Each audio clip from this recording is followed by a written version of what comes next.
सबसे पहले बहुजन नायक मान्यवर कांशीराम साहब के स्मृति दिन पर उन्हें नमन करते हैं। बहुजन मुक्ति पार्टी का दूसरा राष्ट्रीय अधिवेशन आज दिल्ली के तालकटोरा स्टेडियम में सफलतापूर्वक चल रहा है और इसमें आप लोग इतनी बड़ी संख्या में यहाँ इकट्ठा हुए हैं, इसके लिए आप सभी लोगों को भी बधाई देते हैं, आभार व्यक्त करते हैं। आज के इस कार्यक्रम की अध्यक्षता कर रहे माननीय परवेंद्र प्रताप सिंह जी, राष्ट्रीय अध्यक्ष बहुजन मुक्ति पार्टी, कार्यक्रम के मुख्य मार्गदर्शक माननीय अमन मेश्राम साहब, राष्ट्रीय अध्यक्ष भारत मुक्ति मोर्चा और आज के इस कार्यक्रम के उद्घाटक माननीय विश्वेंद्र पासवान जी, पूर्व कैबिनेट मिनिस्टर नेपाल सरकार एवं संविधान सभा के सदस्य नेपाल, मंच पर उपस्थित तमाम सम्मानित अतिथि एवं वक्ता साथी और पूरे देश से कोने कोने से आए हुए बहुजन साथियों, कई प्रकार के विषय चर्चा के लिए रखे गए और एक लंबे समय से देश में बहुजन मूवमेंट, देश में एससी, एसटी, ओबीसी और माइनॉरिटी को उनके हक अधिकार देने के लिए लगातार संघर्ष कर रहा है। आज इस अधिवेशन में हम लोग बात कर रहे हैं कि हमारे ऊपर क्रीमी लेयर थोपा जा रहा है, कैटेगराइजेशन किया जा रहा है और तमाम प्रकार के षड्यंत्र हम लोगों के खिलाफ किए जा रहे हैं। 16 नवंबर 92 को जब मंडल कमीशन का फैसला आया तो 52% ओबीसी को 27% आरक्षण दिया गया और 27% आरक्षण में क्रीमी लेयर लागू कर दिया गया और ओबीसी के लोगों पर जो क्रीमी लेयर लागू किया गया उसका इतना बड़ा नुकसान ओबीसी के लोगों को हुआ कि रिजर्वेशन तो 27% दिया गया मगर लागू 6-7% भी नहीं हुआ। इसलिए मैं क्रीमी लेयर के बारे में बोलते हुए बार बार कहता हूं कि क्रीमी लेयर का मतलब यह है कि जिसके पास दांत है उसको चना नहीं मिलेगा और जिसके पास दांत नहीं है उसको चना दिखाया जाएगा क्योंकि वो चना खा नहीं सकता है। तो ये एक बहुत बड़ी साजिश देश में चल रही है। जो लोग पहले कहते थे कि हमारे पास मेरिट नहीं है, एससी, एसटी, ओबीसी के लोगों के पास मेरिट नहीं है, आज अगर आप तमाम कटऑफ देखो, तमाम भर्तियों के कटऑफ देखो तो आपको दिखाई देगा कि एससी, एसटी, ओबीसी की मेरिट जनरल की मेरिट से ज्यादा है और ये जब दिखाई देने लगा तो उनको समझ में आने लगा कि मेरिट इनके पास है लेकिन फिर भी इनको रोकना है। मेरिट है, अब परीक्षा ईमानदारी से होगी। सरकार परीक्षा ईमानदारी से करवाने में फेल नहीं है बल्कि जानबूझकर परीक्षा में बेईमानी करवाई जा रही है, पेपर लीक करवाया जा रहा है क्योंकि अगर मेरिट से परीक्षा होगी, अगर योग्यता के आधार पर परीक्षा होगी, ईमानदारी से परीक्षा होगी तो इस देश का जो बहुजन समाज है, एससी, एसटी, ओबीसी, माइनॉरिटी, वो अब किसी से पीछे नहीं रहेगा। ये बात अब उन लोगों को समझ में आ गई। आप तमाम बार के टॉपर उठाकर देखो, कौन लोग टॉपर हो जाते हैं, क्यों हो जाते हैं? इसलिए हो जाते हैं कि अब हमारे में भी मेरिट वाले लोग हो गए। पहले हमारे लोग इतने जागृत भी नहीं थे, साधन संपन्न भी नहीं थे, समझदारी भी नहीं थी, तो हमारे लोग उस दिशा में उतना आगे नहीं बढ़ पाते थे।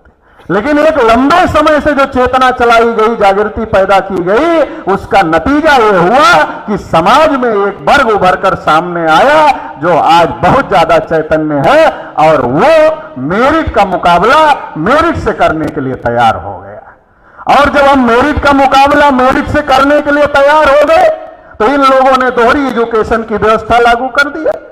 एक तरफ प्राइमरी सरकारी एजुकेशन है, दूसरी तरफ गवर्नमेंट की एजुकेशन है। सरकारी एजुकेशन में बच्चा जाता है, खिचड़ी खाता है, घर चला आता है, पढ़ाई के नाम पर केवल खिचड़ी की बात हो रही है, ड्रेस की बात हो रही है, वजीफे की बात हो रही है, पढ़ाई की बात नहीं हो रही।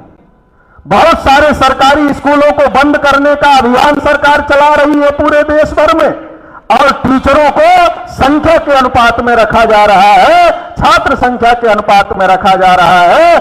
मेरा यह कहना है, अगर किसी स्कूल में 5 क्लास है, 5 क्लास में अगर बच्चे हैं पढ़ने वाले, तो 5 अध्यापक तो लगेंगे। लेकिन सरकार क्या कह रही है, टोटल जितनी संख्या है हम उसके आधार पर अध्यापक रखेंगे, हम 5 क्लास के लिए 5 अध्यापक नहीं रखेंगे।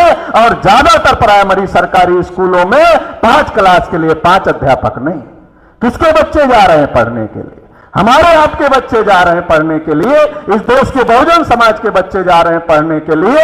आपकी जड़ों में गर्म पानी डालकर, एजुकेशन ना देकर, आपके जो नॉन क्रीमी लेयर है उनको तो पहले ही उनके जड़ में गर्म पानी डाल दिया जा रहा है। नॉन क्रीमी लेयर जो है उसका बच्चा सरकारी स्कूल में जा रहा है और वहां गर्म पानी आपकी जड़ों में डाल दिया जा रहा है। और दूसरी तरफ जो क्रीमी लेयर है, जो आपके समाज का क्रीमी लेयर है, वो क्रीमी लेयर का क्या है? वो क्रीमी लेयर को क्रीमी लेयर लगा करके सरकार रोकना चाहती है कि आप अपने बच्चे को पढ़ा तो लोगे, आप अपने बच्चे को अच्छी एजुकेशन दिला तो दोगे, लेकिन हम आपके बच्चे को प्रशासन में नहीं आने देंगे, हम आपके बच्चे को नौकरी में नहीं आने देंगे। मतलब जो गरीब है उसको पढ़ने ही नहीं देंगे, और जो थोड़ा मजबूत हो गया है वो अपने बच्चे को पढ़ा सकता है, तो उसको क्रीमी लेयर लगा करके रोक देंगे, उसको आने नहीं देंगे। संविधान सभा में जब बात चल रही थी तो क्रीमी लेयर का विरोध किया गया था, और क्रीमी लेयर SC ST के आरक्षण पर लागू नहीं किया गया था। आज OBC के साथ क्रीमी लेयर की समीक्षा अगर की जाए तो OBC को सबसे बड़ा नुकसान क्रीमी लेयर से हुआ है, इसलिए SC ST को भी क्रीमी लेयर नहीं होना चाहिए। लेकिन हाई कोर्ट और सुप्रीम कोर्ट में बैठे जजों के माध्यम से अगर यही फैसला कोई सरकार करती तो उसके खिलाफ लोग लामबंद हो जाते। सरकार को पता है कि हम ये फैसला करेंगे, सरकार चलाने वाले लोगों को तो पता है कि ऐसे लोग लामबंद हो जाएंगे तो सरकार चलाना मुश्किल हो जाएगा। इसलिए सरकार चलाने वाले लोग क्या कर रहे हैं? अब जो सरकार चलाने वाले लोग जो खुद कानून नहीं बना सकते, वो कानून हो हाई कोर्ट और सुप्रीम कोर्ट को आगे कर करके ऐसे ऐसे आदेश निकलवाने की कोशिश कर रहे हैं। तो ये जो षड्यंत्र चल रहा है, इस षड्यंत्र को समझना चाहिए। हाई कोर्ट और सुप्रीम कोर्ट में बैठे जज बार बार मेरिट की बात करते हैं, बार बार मेरिट की बात करते हैं, बार बार इंसाफ की बात करते हैं, बार बार न्याय की बात करते हैं, लेकिन क्या कभी वो अपने हाई कोर्ट और सुप्रीम कोर्ट में भी इंसाफ की बात करते हैं? क्या कभी अपने हाई कोर्ट और सुप्रीम कोर्ट में वो मेरिट की बात करते हैं? चपरासी बनने के लिए परीक्षा है, बाबू बनने के लिए परीक्षा है, 3rd क्लास 4th क्लास की नौकरी के लिए परीक्षा है, मगर हाई कोर्ट का जज बनने के लिए परीक्षा नहीं है, सुप्रीम कोर्ट का जज बनने के लिए परीक्षा नहीं है। वहां सामाजिक न्याय की भी जरूरत नहीं है, दूसरों के लिए सामाजिक न्याय की जरूरत है, मगर सुप्रीम कोर्ट हाई कोर्ट वालों में वहां लागू करने के लिए सुप्रीम कोर्ट के हाई कोर्ट के जजों को सामाजिक न्याय लागू करने की जरूरत नहीं है। तो ये जो तमाम प्रकार का षड्यंत्र, तमाम प्रकार की साजिशें इस देश में हो रही हैं, रिजर्वेशन को पूरी तरीके से खत्म करने के अभियान पर इस देश में काम हो रहा है, और पूरी तरीके से जिस प्रकार से प्रतिदिन निजीकरण हो रहा है, आने वाले समय में रिजर्वेशन केवल कागज का विषय होगा, बहस का विषय होगा, राजनीति का विषय होगा, लेकिन ये विषय हमारे आपके हक अधिकार का नहीं होगा, क्योंकि रिजर्वेशन सरकारी सेक्टर में है, गवर्नमेंट सेक्टर में है, पब्लिक अंडरटेकिंग सेक्टर में है। उसको खत्म करने की साजिश दिन रात हो रही है। इस देश में वर्गीकरण का मामला भी खड़ा किया गया। कब खड़ा किया गया? पहले हमको टाइमिंग समझना होगा। हरियाणा चुनाव के ठीक पहले वर्गीकरण का मामला खड़ा किया गया, और जैसे ही सुप्रीम कोर्ट से फैसला आया वर्गीकरण का, हरियाणा का मुख्यमंत्री सैनी ने प्रेस लेकर के कहा कि हम वर्गीकरण का समर्थन करते हैं, सुप्रीम कोर्ट के फैसले का समर्थन करते हैं। एक तरफ भारतीय जनता पार्टी ने हरियाणा में ये समर्थन करने का काम किया, उसके मुख्यमंत्री ने आगे आकर के समर्थन करने का काम किया। दूसरी तरफ तमाम बहुजन लोगों ने और उसमें मैक्सिमम एक ही जाति के नेताओं ने आगे आकर के भारत बंद का आह्वान कर दिया। अब बहुजन नेताओं को भी समझने की बात है, वो तो विभाजन करवाना चाहते हैं, आपने क्या किया? वो लेना देना कुछ नहीं है। उत्तर प्रदेश में लगातार अभियान चलाया गया भारतीय जनता पार्टी के द्वारा कि यादव ने खा लिया, जाटों ने खा लिया, 2 कार्यकाल सरकार का हो गया, न एससी में वर्गीकरण किया, न ओबीसी में वर्गीकरण किया। देना लेना कुछ नहीं है, राजनीति करना है, न हमको देना है, न दूसरे को देना है, न तीसरे को देना है, लेकिन झगड़ा लगाना है। ये राजनीति का विषय ज्यादा है, देने लेने का विषय कम है, ये बात समझने की जरूरत है। और जब इन लोगों ने बंद कर दिया, आप तो विभाजन रोकने के लिए बंद कर रहे थे, लेकिन जब आप एक ही जाति के लोगों ने इकट्ठा होकर बंद कर दिया तो मानसिक विभाजन जो आरएसएस बीजेपी चाहती थी, वो विभाजन तो आपने पैदा कर दिया। और जब वो विभाजन पैदा हो गया, वो विभाजन पैदा होने की वजह से हरियाणा के रिजल्ट में उसका भी असर है, वो असर आप देख सकते हैं। तो हमें समझने की जरूरत है। मैं तो माननीय वामन मेश्राम साहब से ही एक बार सुना था कि पंजाब में जब ये मामला खड़ा हुआ था और पंजाब में जब ये जाति जाति में शेड्यूल कास्ट का झगड़ा लगाने का काम शुरू हुआ था, तो माननीय काशीराम साहब पंजाब गए, पंजाब में प्रेस कॉन्फ्रेंस लिया और प्रेस कॉन्फ्रेंस लेकर कहा हमारा हिस्सा भी उन लोगों को दे दिया जाए जिसको नहीं मिला है। तो काशीराम साहब ने क्यों कहा? इसलिए कहा कि जो लोग झगड़ा लगाना चाहते थे, वो झगड़े को काशीराम साहब ने एक स्टेटमेंट देकर के रोकने का काम किया। तो हमें कुछ बातें समझने की जरूरत है। जो राजनीतिक साजिश चल रही है, जो राजनीतिक चाल चल रही है, उसको भी समझने की जरूरत है। और इस देश में जिसकी जितनी संख्या भारी, उसकी उतनी हिस्सेदारी, इससे बढ़िया नारा कुछ भी नहीं हो सकता। ये सबसे बढ़िया नारा है। और आज माननीय काशीराम साहब का स्मृति दिन है, तो इस मौके पर हम ये कहना चाहते हैं कि यही नारा लागू होना चाहिए, सबकी गिनती करो, 100% रिजर्वेशन लागू कर दो, जिसकी जितनी संख्या भारी उसकी उतनी हिस्सेदारी। ये जो रोज रोज की नौटंकी चल रही है रिजर्वेशन के नाम पर, जो रोज रोज का झगड़ा लगाया जा रहा है रिजर्वेशन के नाम पर, भाई को भाई से लड़ाया जा रहा है, ओबीसी को ओबीसी से लड़ाया जा रहा है, एससी को एससी से लड़ाया जा रहा है, एसटी को एसटी से लड़ाया जा रहा है, ये नौटंकी बंद होनी चाहिए और सबको की संख्या के अनुपात में हिस्सा मिलना चाहिए। ये एक बार लागू कर दो और सब मिलकर देश का विकास करें। अगर इस तरीके का बात हो जाए तो इससे बढ़िया बात कोई नहीं हो सकती। तो आज माननीय काशीराम साहब के स्मृति दिवस के अवसर पर हम लोगों को यह संकल्प लेना होगा, क्योंकि जब हम विरोध करते हैं, समर्थन करते हैं, तो लोगों के दिमाग में सवाल खड़ा हो जाता है, अरे ये तो विरोध कर रहा है, हमको देना चाहते तो देने नहीं दे रहा है। अरे देना लेना उनको कुछ नहीं है भाई, उनको देना लेना नहीं है, उनको राजनीति करना है। हमारे अंदर विभाजन करके उनको हमारे अंदर का एक बड़े ग्रुप का सपोर्ट लेना है। तो ये जो साजिश है, इस साजिश को समझने की जरूरत है। और इस साजिश से निपटने का एक तरीका है, सबकी गिनती हो, जिसकी जितनी संख्या है उसको उतना हिस्सा मिलना चाहिए। तो इसके लिए हम लोगों को लामबंद होने की जरूरत है। कल हम लोगों ने जंतर मंतर पर प्रदर्शन किया, जाति जनगणना की मांग किया। और जाति जनगणना अगर होती है देश में, तो जिसकी जितनी संख्या है उसको उतना हिस्सा निर्धारित किया जा सकता है। बिहार में जाति जनगणना हुई थी, जाति सर्वे हुआ था, रिजर्वेशन भी बढ़ाया गया, लेकिन वो रिजर्वेशन हाई कोर्ट के माध्यम से रोक दिया गया, सुप्रीम कोर्ट के माध्यम से उसको स्टे कर दिया गया। तो एक तरफ रिजर्वेशन बढ़ा करके प्रसिद्धि लेने का, वोट लेने का, और फिर हाई कोर्ट और सुप्रीम कोर्ट के द्वारा उसको रोक देने का, ये भी एक साजिश चल रही है। तो इसलिए हम ये भी कहते हैं, ये जो रिजर्वेशन है, ये इसको एक बार गिनती करो, जिसकी जितनी संख्या उतना लागू करो और इसको संविधान की 9वीं अनुसूची में डालो, न्यायिक हस्तक्षेप से मुक्त करो। ये रोज रोज देने का, फिर हाई कोर्ट सुप्रीम कोर्ट से रोकने का, ये नौटंकी देश में बंद होना चाहिए। और ये नौटंकी बंद हम ही लोग कर सकते हैं, इसके लिए हम लोगों को लामबंद होने की जरूरत है। आखिरी बात कहकर अपनी बात समाप्त कर देते हैं। आज जो देश की परिस्थिति है, एक कांग्रेस पार्टी है, एक बीजेपी पार्टी है।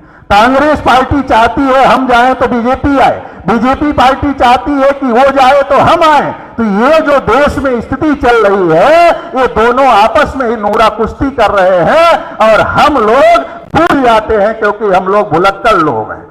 2014 में कांग्रेस पार्टी के खिलाफ लोग कितना बोल रहे थे, लोग कितना परेशान थे, और मोदी जी आ गए तो कह दिए अच्छे दिन लाएंगे, 15-15 लाख रुपया खाते में डालेंगे, किसानों की इनकम 2 गुना कर देंगे, काला धन वापस ले आएंगे। जितना कहा था उसमें से कुछ भी किया?